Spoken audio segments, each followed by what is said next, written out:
His mother called him Wild Thing, and Max said, "I'll eat you up." And he was sent to bed without any supper.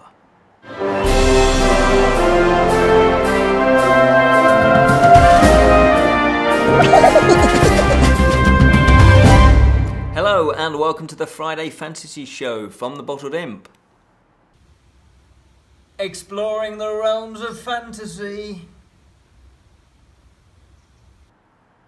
My name is Ken Boynton and today we're taking a look at the film Where the Wild Things Are. 2009 it was released and it's directed by Spike Jonze. Now, you may not have known, but probably do, that this was based on the book. Got smacked in the face there. That's how wild the book is. Where the Wild Things Are, the book. This is story and pictures by Maurice Sendak. If that's how you pronounce it. But, as I say, we're looking at the film. Let's see how they compare. And more importantly, we're looking at the film in a little bit more in depth. Where the Wild Things Are. Where the Wild Things Are. Book film. Which came first? Well, in this case, it was the book. And I remember reading this book when I was probably about 6, maybe 7 years old, and fell in love with it. I absolutely adore it. I don't know how well you can see these illustrations, but it's a very simple book. It's just, X amount of pages, not that many pages. And the illustrations, for me, visually, that's what I fell in love with. Just the illustrations alone. Let alone, how many times am I going to say that? Let alone the actual story. Now, the story of the book is very simple. It's basically about a boy named Max who's a little bit wild, He likes to play, he likes to muck about, and he chases his dog around the house. Well, his mum, she's had enough. You don't actually see anybody else apart from the Max and the monsters, the creatures in here, which again, I love that idea. So off stage, if you like, the mum tells him to go to bed. And so he's all a bit upset, he's a bit angry, a bit frustrated with that. And he goes into his room and he's not allowed any supper. And again, he's a bit angry, a bit frustrated with that. And then, oh my God, I love this bit. His room starts to fade and actually becomes a wood. And he's like, this is a bit strange, what's up with this? And he manages to find a boat and he sails off to an island where he becomes the king of the wild things. He sees these creatures, these monsters. And that's pretty much what the film version has done. Now you might think, well, how has a film expanded on, a relatively thin, short book, which is a children's book? I would probably say about 5 years old, 6, maybe younger, 4 you could read this to and they'd get a lot of it. They would certainly love the illustrations. And they would like the fact that these creatures are a bit wild and they have fun and all of that. And they've got big sharp teeth and big googly eyes. It's perfect for kids. But not on top of that, if you're about 6 or 7, you probably would start to tune into the main theme of the book, which is the main theme of the film, which is all about dealing with anger and frustration as a kid. This story is from the child's point of view. And it's beautifully done in the book, and it's beautifully done in the film. And what they've done, they've expanded in terms of they've made it real. So the opening shot is of Max, and he's playing in the snow, and he's having fun. And he's got an older sister, which he hasn't got in the book, but he's got an older sister, and he's living with his mum and his sister. And it's just about that family dynamic, and it's about kind of growing up. It's a coming of age story. And you see in the first sort of 10 minutes the setup of how his world works, i.e. he's a younger kid brother who his older sister is probably about 13 now. I think Max is about 9. She's about 13, 14, maybe 15. So she's starting to explore as a teenager and going out with her friends. And so she just thinks Max is, he's a bit of an idiot and he's not a cool brother, doesn't really want him hanging around. And so he gets a bit of rejection from his sister. And at school, he's not really fitting in. He's a bit of a loner. So he's obviously going to feel slightly frustrated. He feels invisible. He doesn't feel like anybody listens to him. And, it captures your heart straight away because you feel sorry for him, obviously.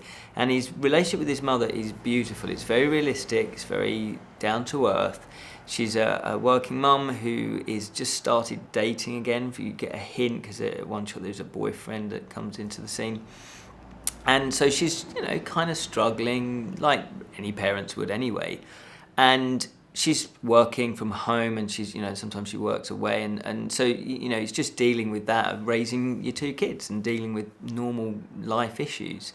But she's she's very compassionate, she's very fair, and she gets a bit grumpy like normal parents, because of they're tired and they're just like all of us. And so it's a very realistic, very nurturing relationship. So he gets love. It's just that on one level, it's his peer group that he struggles with. He is a little bit of a daydreamer, a little bit of a, he creates stories, and so he's got this love of telling stories. And ultimately, he does get pushed around a bit, a little bit bullied, and you can feel this sort of sense of anger and this frustration as he doesn't quite understand why people react to him the way he does. He doesn't feel like he fits in anywhere totally. And therefore, he's got this imagination. He likes playing, and he comes up with lots of these games. Now, sometimes, as kids, you do things that you don't really think through the consequences. I remember one time playing football against our garage, and it was the back of the garage, and there was a window in it. And of course, I was playing football. I was playing, kicking the ball against the wall, and of course, I smashed the window. Now, I didn't really think that when I first started kicking it against the wall. Of course, I'm not going to hit the window. But I did. Another time when my brother actually started to take photographs of he had these little Star Wars figures, and he started photographing them on various sets that he'd built. And then he decided it'd be cool if it had flames in the background. And so he set fire to this polystyrene, and of course you can imagine it went up really quickly, and he burnt half the greenhouse down. So as kids, you don't necessarily think things through. And you're not doing it maliciously, you're not trying to cause any harm or anything like that. You're just doing it because you're kids and you don't really know any better. And so Max kind of gets himself into those types of scrapes. And consequently, his mother, she comes to the end of her tether and has to discipline him. And, and he goes into a bit of a sulk, and he's dealing with that anger. And what he does is I won't give too much away, but there comes a breaking point for Max, and he just runs off. He just runs out of the house, and of course his mother's upset and, doesn't know what's happened. He runs off, and he just keeps running and running and running. And he finds himself in a park in the woods. And of course he's familiar with it, and he just runs and runs. And then suddenly, lo and behold, he's a little bit disorientated. He doesn't quite know where he is. There's things that aren't familiar. And then he finds this rowing boat on the pond, and he gets in the rowboat, and he's still angry, and he still wants to get away from everything. And so he starts rowing in this rowing boat, and then he carves his name onto the rowing boat. And that mirrors beautifully the actual illustration on the book. It's beautifully done. And so he then ends up in this strange island. He comes adrift, he's all tired, and he's a bit groggy. And the beautiful thing about it is he's wearing this little wolf outfit. It's like a onesie, but it's like a little wolf. He's got little whiskers and little pointy ears, and it's really cute. He looks really cool in it. In fact, I would love one myself. And he comes across this island, and then he overhears this crashing and this banging, and he goes to look to see what it is. And it is a group of monsters, a group of creatures. But they can talk to each other, and they seem intelligent, and they can, they're interacting. But basically, there's one of these monsters. He's really angry, and he's smashing things up, and he's smashing their houses up, and he's really angry. He's confused, but what's going on? And then he starts to join in. He runs in, and because he's feeling that way as well, he starts smashing them to pieces. And basically, because they're monsters, they're a bit unsure of this other one. He said, well, who are you? And they think, oh, maybe we should eat you. But Max, very cleverly, works out that he could actually be the king of them. So he makes up a story that he's a king in a faraway country, and he's come here to rule over them as well. And they believe him. So he becomes the king of the wild things.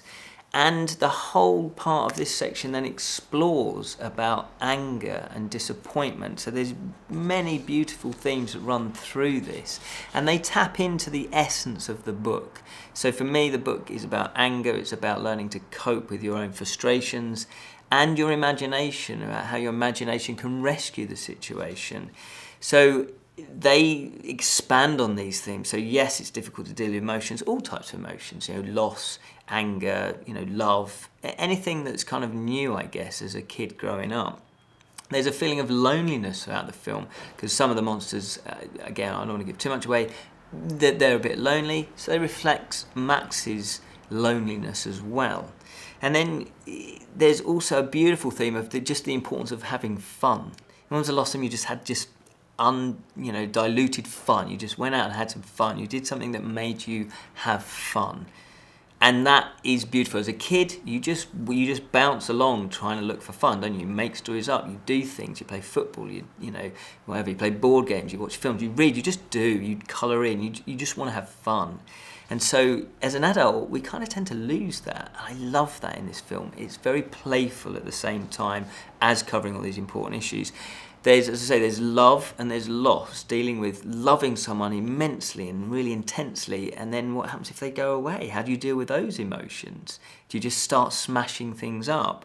And I can really identify with that, because as a kid I struggled with my emotions, how to verbalise them, how to really talk them through and how to cope with them. And I used to just walk into a living room, our living room, and just clear and smash everything off the coffee table and then walk out again. Of course, that's unacceptable behaviour, but for me, that's the only way I could cope with it. Then I found drawing, and I found that was a good way of expressing my emotion. And there's the bonds of friendship is another theme, about how you make friends and how that if you're, especially as you're a kid, your friends are so important to you. And these creatures become his friends. And really, they are a metaphor for his emotions. They are fully rounded, they interact, and they act like him as well. They act childlike as well. And they're trying to deal with their emotions. So together they're kind of going through this journey of how to work out your emotions. There's innocence that also comes into this. And innocence in its simplest form, peace and love. It's just all about being nice, isn't it? As a kid, things are quite clear. You either like someone or you don't like someone, but it's better to like someone. It's better to offer your hand of friendship. And as a kid, you can make friends and break friends really, really quickly. It seems that things can happen so quickly with childhood friendships. So they cover that friendship situation as well. And also jealousy. Somehow jealousy can corrupt a friendship. And so you have to deal with jealousy in a way. So it looks at lots of different emotions and how to cope with those. And it does it in such a grown-up, mature way. It doesn't patronise. They deal with these topics brilliantly. And I really applaud this film because at the heart of the book, it is ultimately saying how to deal with your emotions. And it also says, yes, but ultimately your parents might have to punish you, but they still love you and they're doing it for a good reason. Your behaviour can be a bit out of control. You need to step back, look at yourself, take it on the chin, learn from it. But, and don't get too upset if you get told off. I know that's difficult to take in as a kid. But it covers it wonderfully, and the wild things are, as I say, they're an extension of his emotions and of his feelings. So it's really about Max exploring from an imaginative, creative way. He's a very creative child, and channeling that creativity is the key in order to dealing with his emotions. And he wants, these are his friends. He wants something that he hasn't got, so he creates friends. We've all done that, create an imaginary friend, and they're your friend too. And therefore, he feels loved, he feels warm, he feels kindness. But equally, they give him a hard time as well, just like real friendships. So the film covers a whole plethora of topics and themes, but it does it in a masterful way.